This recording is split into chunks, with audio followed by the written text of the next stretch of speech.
குக்கு பக்தி நேயர்கள் அனைவருக்கும் வணக்கம். இன்றைய சிறப்பு விருந்தினர் ஜோதிடர் ஐயா நெல்லை சோமசுந்தரம் அவர்கள் தான். ஐயா வணக்கம். வணக்கம். நல்லா இருக்கீங்களா? நல்ல சௌக்கியங்கள். ஐயா, ஆவணி மாதம் வருது. அந்த ஆவணி மாதம் சிறப்புகள் என்னன்னு பார்த்துருவோம் ஐயா. பேசலாம். குக்கு பக்தி நேயர்கள் அனைவருக்கும் அன்பு வணக்கங்கள். முதல்ல எப்பவும் ப்ரோக்ராம் ஆரம்பிக்கிறதுக்கு முன்னால ஒரு விநாயகர் பாட்டு பாடிட்டு உள்ள போறதை அதையும் பண்ணிக்கலாம். வாக்கு உண்டாம் நல்ல மனம் உண்டாம் மாமலரான் நோக்கு உண்டாம் மேனி நுடங்காது பூக்கொண்டு துப்பார் திருமேனி தும்பிக்கையான் பாதம் தப்பாமல் சார்வார் தமக்கு. மறுபடியும் குக்கு பக்தி நேயர்கள் அனைவருக்கும் அன்பு வணக்கங்கள். இப்போ ஆவணி மாதம்ங்கிறது பார்த்தீங்கன்னா எப்பவும் தமிழ் வருடம் அப்படிங்கிறது சித்திரையிலேருந்து ஆரம்பிக்கும். இங்கிலீஷ் வருடம் ஜனவரியிலேருந்து ஆரம்பிக்கிற மாதிரி இது வந்து சித்திரையிலேருந்து ஆரம்பிக்கும். சித்திரை, வைகாசி, ஆனி, ஆடி, ஆவணிங்கிறது 5வது மாதமாக வரும். அப்போ ஆடி முடிஞ்சு ஆவணி வர்றதுங்கிறது என்னன்னா நல்ல ஒரு பக்தி விசேஷங்களுக்கு, ஆன்மீக விஷயங்களுக்கு சிறப்பான ஒரு மாதமாக இருக்கும் ஆவணி மாதம். அப்போ ஆவணி எப்போ ஆரம்பிக்குது அப்படின்னா ஆகஸ்ட் 18ஆம் தேதி 2026 இருந்து செப்டம்பர் 17ஆம் தேதி 2026 வரைக்கும் ஆவணி மாதம். இந்த வருஷம் பராபர வருஷம்னு சொல்றது பொதுவாக வருடத்துக்குள்ளானது. மாதத்தை பிரிக்கும் போது ஆவணி மாதம் பிரிப்போம். இப்போ நம்ம இந்துக்கள் அப்படிங்கிற முதல்ல ரிலீஜியஸாக போய் எடுத்துக்கிட்டிங்கன்னா மாதங்கள் 12. அதுதான் வந்து ஒவ்வொரு மாதங்களிலும் ஒவ்வொரு விசேஷங்கள் சிறப்பாக இருக்கும். அதனால நம்ம பொதுவாக இதில் உள்ள விசேஷங்களை பார்த்துட்டு போகலாம்.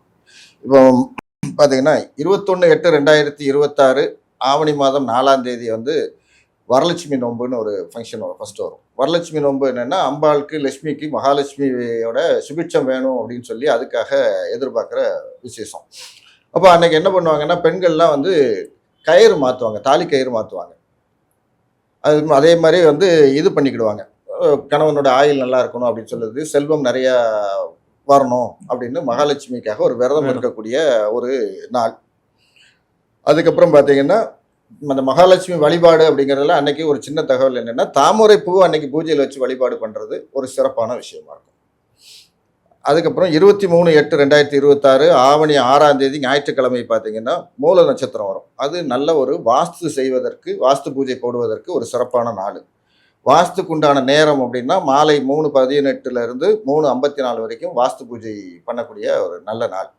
அந்த ஆவணி மூலம் அப்படிங்கிறது என்னென்னா நம்ம ரிலீஜியஸாக ஒரு சின்ன கதை என்னென்னா மாணிக்க வாசகர் அப்படின்னு சொல்லி நம்ம 4 வருன்னு சொல்லி சொல்கிறதில்ல, மாணிக்க வாசகர்னு ஒருத்தர் உண்டு. அவர் அரசன் பாண்டியன் வந்து கொடுத்த பணத்தை கொண்டு போய் குதிரை வாங்கிக்கு பணம் கொடுப்பாரு. அவர் கொண்டு போய் திருப்பரந்துறையில் கோயிலை கட்டி அந்த பணத்தை காலி பண்ணிடுவார். அப்போ அரசன் சத்தம் போடும்போது குதிரை எங்கன்னு கேட்கும்போது ஆவணி மூலத்தன்னைக்கு குதிரை வரும்னு சொல்லி அவருக்கு ஒரு இன்ட்யூஷனில் சிவன் சொன்னாருன்னு சொல்லி அரசன்ட்டையும் அதே பதிலை சொல்லிடுவார். ஆவணி மூலம் அன்னைக்கு அதே மாதிரி இவரை பிடிச்சி அரசவையில் உட்கார வச்சுருப்பாங்க. குதிரை சத்தங்கள் நிறைய கேட்கும் நாட்டுக்கு வெளியே. சரி குதிரை வருது அப்படின்னோடனே அவ்வளோ குதிரையை கொண்டு வந்து ஹேண்ட் ஓவர் பண்ணிவிட்டு இறைவனே வந்து ஒரு குதிரையை அவ்வளோத்தையும் ஹேண்ட் ஓவர் பண்ணிட்டு போனதுங்க அப்படிங்கிற ஒரு நிகழ்வு ஆவணி மூலம் அன்னைக்கு நடந்தது. அப்போ அது குதிரையெல்லாம் என்ன ஆகிடும், குதிரையாக வந்ததெல்லாம் நைட் ஆனோடனே நரி பரியானது அப்படின்னு சொல்லுவாங்க. அதாவது பரியாக இருந்ததெல்லாம் நைட் ஆனோடனே நரியாக மாறிடும். அப்போ காட்டில் உள்ள நரியெல்லாம் ஆண்டவன் என்ன பண்ணியிருப்பாரு, குதிரையாக மாற்றி கொண்டு வந்து ராஜாட்ட விட்டுட்டு போயிருப்பாரு. இவர் பணம்னு திமிரில் இருக்கிறனால அவரை தண்டிக்கிறதுக்காக அது இருக்கிற குதிரைகளையும் கடிச்சிட்டு அந்த நரியெல்லாம் ஓடிடும். அப்போ மாணிக்கவாசரை பிடிச்சி ஜெயிலில் போட்டு வைக்கும்போது வைகை பெருகி வரும். இப்போ வைகையில் வெள்ளம் அதிகமாக வருது அப்படிங்கும்போது எல்லாரும் வீட்டிலேருந்து ஒரு ஆள் வந்து வைகை ஆற்றுல கரை கட்டணும்னு சொல்லி பண்ணுவாங்க. அப்பவும் இறைவன் என்ன பண்ணுவார், ஒரு பாட்டிக்காக வந்து அந்த பாட்டி என்னால் போய் மணல் வச்சுலாம் அடைக்க முடியாது, யாராவது வேலை செய்யுங்க நான் கூலி தாரேன்னு சொல்லி பிட்டு தாரேன்னு சொல்லுவாப்புல. அப்போ பிட்டுக்கு மண் சுமந்த கதைன்னு சொல்லி ஒரு புராண நிகழ்வு அன்னைக்கு நடந்ததுனால மதுரையில் இந்த நிகழ்வு வந்து ஆவணி மூலம் வந்து மதுரையில் ஒரு சிறப்பாக நடைபெறக்கூடிய ஒரு விசேஷம். அதுக்கு அடுத்தது பார்த்தீங்கன்னா 26/8/2026 ஆவணி 9ஆம் தேதி புதன்கிழமை ஓணம் பண்டிகை. அது ஓணம் பண்டிகை எல்லாருக்கும் தெரிஞ்சிருக்கும், கேரளாவில் விசேஷமான ஒரு விஷயம். அதில் உள்ள கருத்து என்னென்னா மகாபலி சக்கரவர்த்தின்னு சொல்லி ஒரு ராஜாவாக இருக்கிறவர், அவர் அரக்கத்தனமாக இருப்பார். அப்போ அவர் எல்லா உலகத்தையும் நான் ஆளணும்னு சொல்லி பண்ணும்போது பெருமாள் வந்து 3 அடி மண் தானம் எதை கேட்டாலும் கொடுக்குறேன்னு சொல்லி அவர் கமிட் பண்ணியிருப்பார். அப்போ பெருமாள் வந்து ஒரு ரொம்ப குள்ளமான ஒரு உருவத்தில், வாமன ரூபம்னு சொல்லி ஒரு உருவத்தில் வந்து மண்ணுக்கு எனக்கு 3 அடி மண்ணு கொடு அப்படிம்பார். அவர் முதல் அடி எடுத்துக்கோன்னு சொன்னோடனே பூமியை ஃபுல்லாக அளப்பார். 2வது அடி வானத்தையும் பூமியை அளப்பார். 3வது அடிக்கு மண் என்னன்னு எங்கே இடான்னு கேட்டோடனே அந்த மகாபலி சக்கரவர்த்தி என் தலையிலே காலை வச்சுக்கோங்க 3வது அடின்னு சொல்லி அவரை பூமிக்குள்ளே பாதாள லோகத்துக்கு அரசனாக இருக்கட்டும்னு சொல்லி உள்ளே அனுப்பிச்சி வச்சாரு அப்படிங்கிற கதை. அப்போ என்னென்னா அதில் உள்ள என்னென்னா இறைவனே வந்து ஒரு ஆள்கிட்ட கையேந்தினது. அதனாலதான் பாத்தீங்கன்னா மகாபலி வராருன்னு சொல்லி கேரளால விசேஷமா கொண்டு வருவாங்க. எப்பவுமே நம்ம தான் ஆண்டவன்ட்ட கையேந்துவோம். ஆனா ஆண்டவனே போய் ஒரு ஆள்கிட்ட கையேந்தி இதனால அப்ப மகாபலியை சிறப்பாக கொண்டாடுற பண்டிகை ஓணம் பண்டிகைன்னு கேரளால கொண்டாடுவாங்க. அதுக்கப்புறம் பாத்தீங்கன்னா 27/8/2026 ஆவணி 10ஆம் தேதி ஆவணி அவிட்டம் அன்னைக்கு முழு பௌர்ணமி வரும். எப்பவுமே ஒரு ஃபங்க்ஷன் இது எப்படி தெரிஞ்சுக்கன்னா தமிழ் மாதத்துல என்னென்ன ஃபங்க்ஷன் வருதோ அன்னைக்கு ஃபுல்லா பௌர்ணமி இருக்கும். உண்மையாகவா? ஆமா. சித்திரை மாசத்துல சித்திரை பௌர்ணமி அப்படின்னா அன்னைக்கு பௌர்ணமி. வைகாசி விசாகம்னா அன்னைக்கு பௌர்ணமி. ஆடி மாசம் அப்படின்னா ஆடி அமாவாசை எடுத்துக்கிடுவோம். இது அடுத்த ஆவணி மாசம் எடுத்தீங்கன்னா ஆவணி அவுட்டம்னு ஒரு ஃபங்க்ஷன் கொண்டாடணும்னா அன்னைக்கு ஆவணி மாசம் பௌர்ணமியா இருக்கும். அப்போ மேக்சிமம் பௌர்ணமி பேஸ் பண்ணி தான் நம்ம இது தமிழ் இது எல்லாமே இருக்கும். ஸோ அன்னைக்கு என்னன்னா அந்த யாரெல்லாம் பூனல் போடுற கம்யூனிட்டியில் இருக்காங்களோ அவங்கெல்லாம் அந்த பூனல் மாற்றி ஒரு விசேஷமா ஆற்றங்கரையில் போய் மூதாதையர்களுக்கு இதெல்லாம் பண்ணிட்டு பண்ணக்கூடிய ஒரு அமைப்பு அன்னைக்கு ஒரு ஃபங்க்ஷனாக அதை கொண்டாடுறதுக்கு உண்டு. அதுக்கப்புறம் 31/8/2026 ஆவணி 14 வந்து சங்கடகர சதுர்த்தி வந்துருக்கு. அது மாதந்தோறும் வர சதுர்த்தி அன்னைக்கும் சங்கடகர சதுர்த்தி இருக்கிறது. அடுத்த விசேஷமான சிறப்பான விசேஷம்னா 4/9/2026 ஆவணி 18 வெள்ளிக்கிழமை வந்து கிருஷ்ண ஜெயந்தி. ஜெயந்தினாலே ஒரு ஆளோட பிறந்த நாள். காந்தி ஜெயந்தி கொண்டாடுவோம்ல அது மாதிரி ஜெயந்தினா பிறந்த நாள். அப்போ கிருஷ்ணர் பிறந்த நாள் அப்படின்னு. ஆனா அன்னைக்கு திதி என்னன்னா அஷ்டமி திதி வரும். நம்ம பொதுவாக அஷ்டமி திதினா கெட்டதுன்னு சொல்லி ஒதுக்கிட்டு இருக்கோம். அதனாலதான் புராணங்கள்ல என்ன பண்ணியிருக்காங்கன்னா கிருஷ்ணரை பிறந்தது அஷ்டமி திதியில வச்சுக்கிட்டாங்க, ராமரை பிறந்தது நவமி திதியில வச்சுக்கிட்டாங்க. அப்போ எந்த திதியும் நல்லதும் கிடையாது கெட்டதும் கிடையாது அப்படிங்கிற ஒரு கருத்தை சொல்வதற்காக தான் கிருஷ்ணரை வந்து அஷ்டமி திதியில பிறக்க வச்சு ராமரை வந்து நவமி திதியில பிறக்க வச்சு ராம நவமின்னு தான் கொண்டாடுவோம், கிருஷ்ண ஜெயந்தின்னு கொண்டாடுவோம். அப்போ வந்து அஷ்டமி திதி இது நவமி திதி. அப்போ எந்த திதியும் எதுவும் நல்லதும் கிடையாது கெட்டதும் கிடையாது. இறை நம்பிக்கை ஒரு நல்ல மனசு இருந்தால் அனைத்து விஷயங்களும் நல்லா இருக்குங்கிறது தான் உண்டான அதோட தாற்பயம். அப்போ அன்னைக்கு வந்து கிருஷ்ண ஜெயந்தி கொண்டாடுறோம்னா சின்ன குழந்தைகள் வச்சு வீட்டில் ஒரு கிருஷ்ணர் வீட்டுக்குள்ள வர்றவங்க அந்த மாவுல காலை முக்கி வீட்டுக்குள்ள அப்படியே பாதங்களை போட்டு சின்ன பிள்ளைக்கு உண்டான வெண்ணெயில பலகாரங்கள் ஸ்வீட்டு இதெல்லாம் செஞ்சு ஒரு சிறப்பாக கொண்டாடக்கூடியது. அதுக்கப்புறம் பார்த்தீங்கன்னா 6/9/2026 வந்து வேதிபாத சிரார்த்தம் அப்படின்னு ஒரு ஒன்று இருக்கு. சிரார்த்தம்னா திதி, சிரார்த்தம் அப்படின்னாலே வந்து திதி திவசம் கொடுக்கறது அப்படின்னு அர்த்தம். அப்போ அந்த வேதிபாதம் அப்படிங்கிறது பார்த்தீங்கன்னா அது வந்து என்னென்னா ஒரு இதுக்கு உரியது, சதய நட்சத்திரத்தை குறிக்கக்கூடிய அம்சம். அப்போ சதயம்னா ஒரு விஷயத்த பண்ண அந்த ரஜினிகாந்த் சொல்கிற மாதிரி தான், நான் ஒரு தடவை சொன்னால் 100 தடவை ஆகிற மாதிரி அப்படிங்கிறது. அப்போ ஒரு இது நீங்கள் பண்ணீங்கன்னா அது மல்டிபிள்ஸ் ஆகி 100 ஆகும். அப்போ அன்னைக்கு ஒரு சிரார்த்தம்னு ஞாபகம் வச்சு நீங்கள் ஒரு திதியை கொடுத்தீங்கன்னா 100 தடவை சிரார்த்தம் பண்ணதுக்கு உண்டான பலன்களை கொடுக்கக்கூடிய ஒரு நாள். வேதிபாத சிரார்த்தம்ங்கிறது மல்டிபிள்ஸ் ஆஃப் பலனை கொடுக்கும். அப்போ அன்னைக்கு ஒரு சிரார்த்தம் கொடுக்கணும்னு நினச்சிட்டு இருக்கேன், வருஷத்தில் கொடுக்க முடியல திதி தெரியல அப்படிங்கிறவங்கலாம் கண்ணை மூடிட்டு வேதிபாதம் அப்பா தாத்தாக்குள்ள பேர் நட்சத்திரத்தை ஏதாவது சொல்லி திதியை சொல்லி அன்னைக்கு பண்ணிட்டு போகலாம்.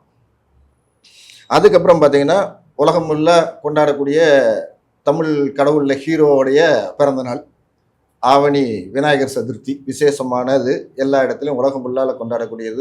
முதல் கடவுள், ரெண்டாவது மூலாதாரத்துக்கு கடவுள் அப்படின்னு எதை சொன்னாலும் சரி விநாயகர் சதுர்த்தியும் இந்த மாசத்துல வருது. இதெல்லாம் இந்த மாதத்துடைய ஒரு சிறப்பான விசேஷங்கள், பண்டிகைகளை கொண்டாடக்கூடியது. அதே மாதிரி இந்த மாசத்துல பார்த்தீங்கன்னா நாயன்மார்னு சொல்லி இந்த 63 நாயன்மார் சொல்லுவோம். அந்த 63 நாயன்மார்ல கிட்டத்தட்ட பார்த்தீங்கன்னா குங்குலைய கலையனார், செருத்துணையார், புகழ்துணையார், அதிபத்தர், இளையான்குடி மாறனார், குலச்சிறையனார்னு சொல்லி ஒரு 6 பேரோட குரு பூஜை இந்த மாதம் நடைபெறக்கூடியது. அப்போ யார் யார் அந்த இவங்கள வழிபாடுல இருக்காங்களோ அவங்க குரு பூஜை பண்றதுக்கும் ஒரு சிறப்பான மாதமாக இந்த மாதம், ஒரே இறை வழிபாடு சிறப்பு உள்ள மாதம். நல்ல விஷயங்கள் நிறைய நடக்கக்கூடிய மாதம். கல்யாணமும் பண்ண ஆரம்பிக்கலாம். ஆடியில் பண்ணாதெல்லாம் இனிமேல் ஆவணியில இருந்து அந்த விஷயங்களும் நடக்கலாம். நடக்கிறதுக்கு உகந்த மாதம் ஆவணி. முதல்ல ராசி பலன் பார்க்கறதுக்கு முன்னால என்னன்னா இந்த மாத கிரக அமைப்பு அப்படிங்கிறது எப்படி இருக்குன்னு பார்த்துக்கணும். ஆவணி மாதம் கிரக அமைப்பு, அதாவது இன்றைய இப்போ தினபலன் சொல்லும்போது சொல்லுவோம் இன்றைய கிரக நிலை அப்படின்னு சொல்லுவோம். அப்போ இன்றைய கிரக நிலைன்னு என்னென்னா சந்திரன் மாத்திரம் மூவ் ஆகிட்டு போகிறது தான் இன்றைய கிரக நிலை சொல்கிறது. மாத கிரக நிலை அப்படின்னு சொல்லி நம்ம ஆவணி மாதம் அப்படின்னு மாத பலன் எடுக்கிறோம்னா சூரியனோட மூமெண்ட்டை வச்சு தான் அங்கே பலன் எடுப்போம்.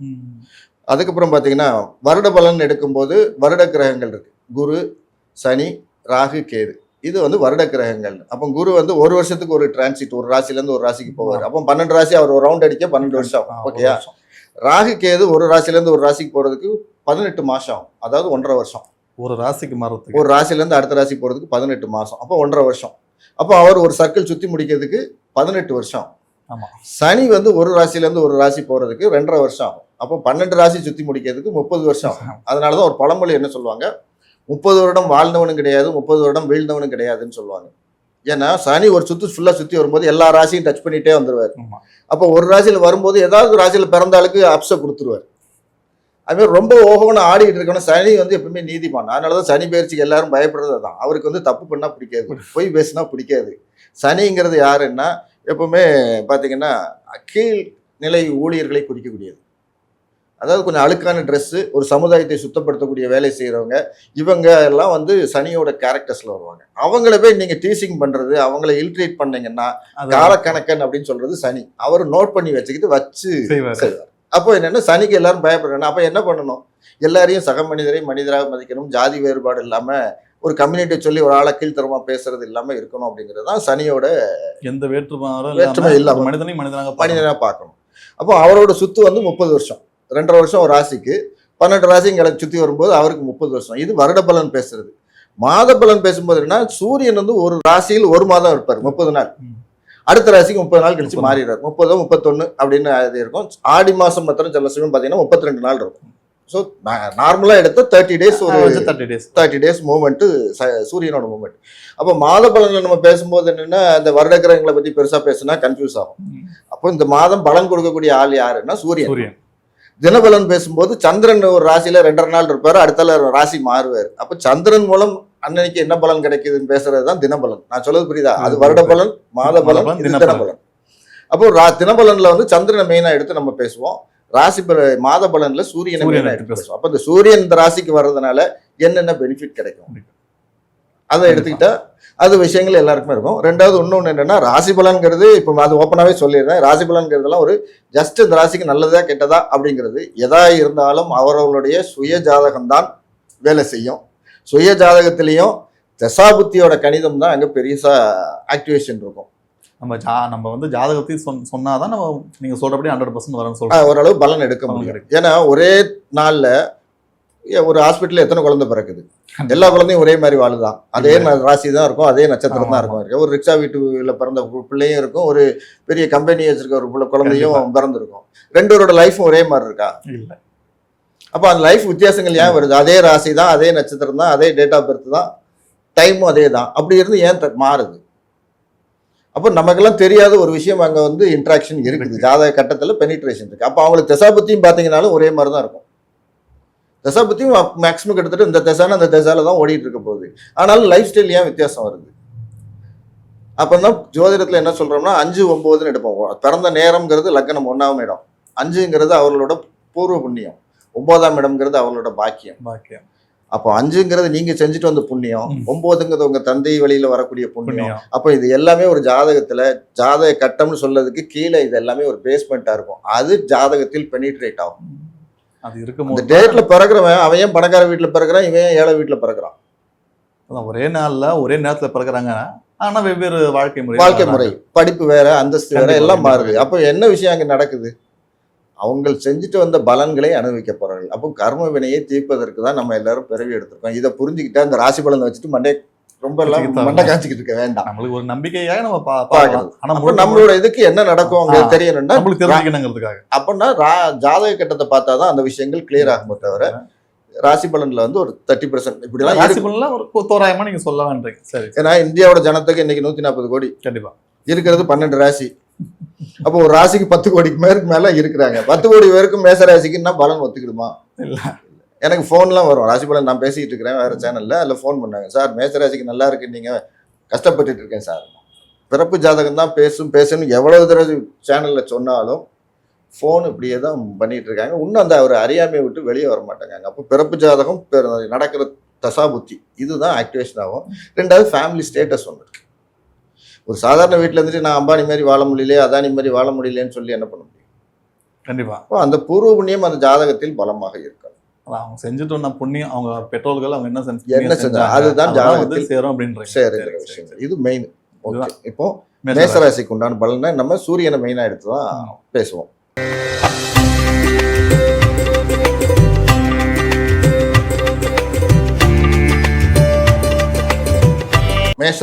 மேசராசிக்காரங்கன்னா எப்பவுமே கொஞ்சம் ஸ்பீட் அதிகம்.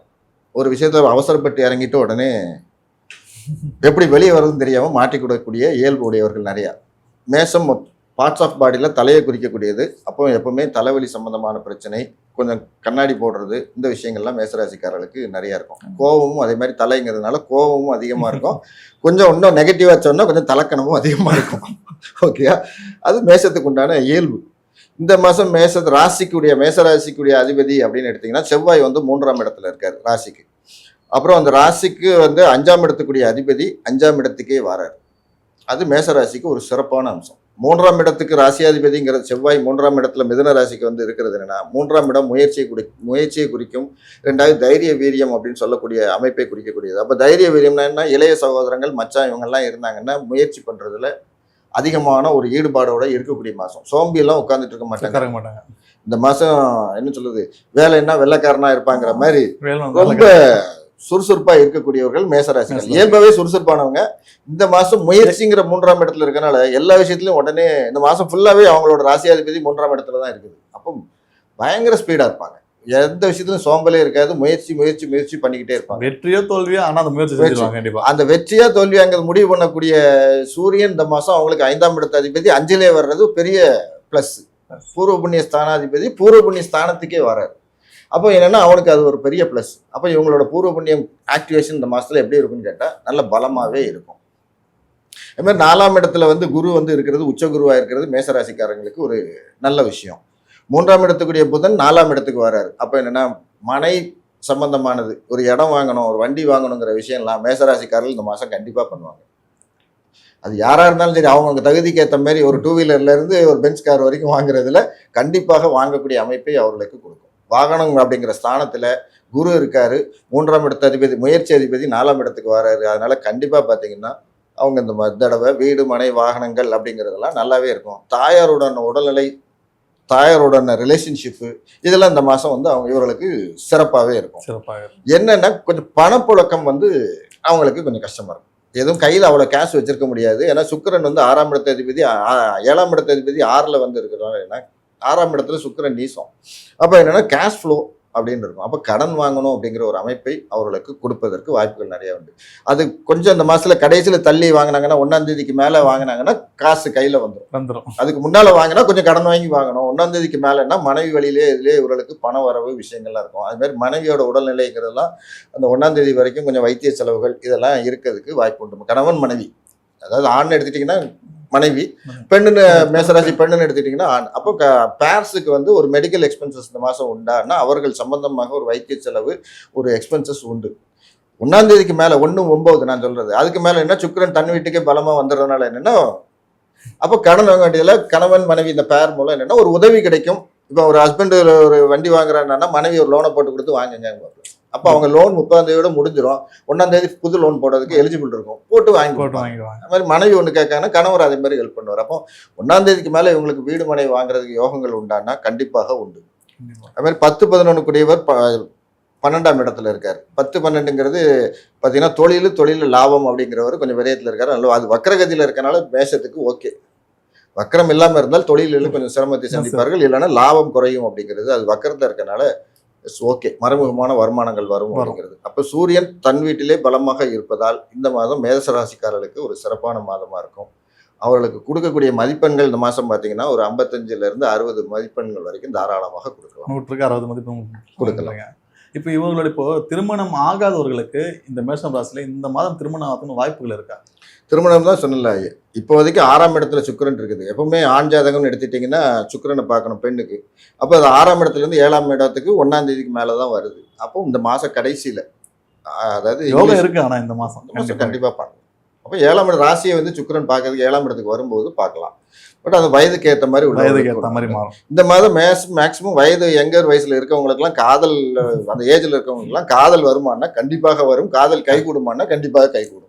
அப்ப இந்த மாதம் 5ஆம் இடத்திலே குரு வந்து உட்கார்றதுனால அந்த வேலைகள் கண்டிப்பாக நடக்கும். அது மாதிரி மேசராசிக்காரர்கள் குலதெய்வம் ஊருக்கு போறது வர்றங்கிற விஷயங்களும் பிளான் பண்ணுவாங்க. அந்த விஷயங்களையும் செயலாற்றுவார்கள். அப்ப இந்த மாதம் மேசராசியில எல்லாம் ரெடியா இருக்கலாம். எல்லாம் ரெடியா இருக்கலாம். அப்ளிகேஷன் போட்டவங்க எல்லாம் இந்த மாசம் சாங்ஷன் ஆகுமானா ஆகும்.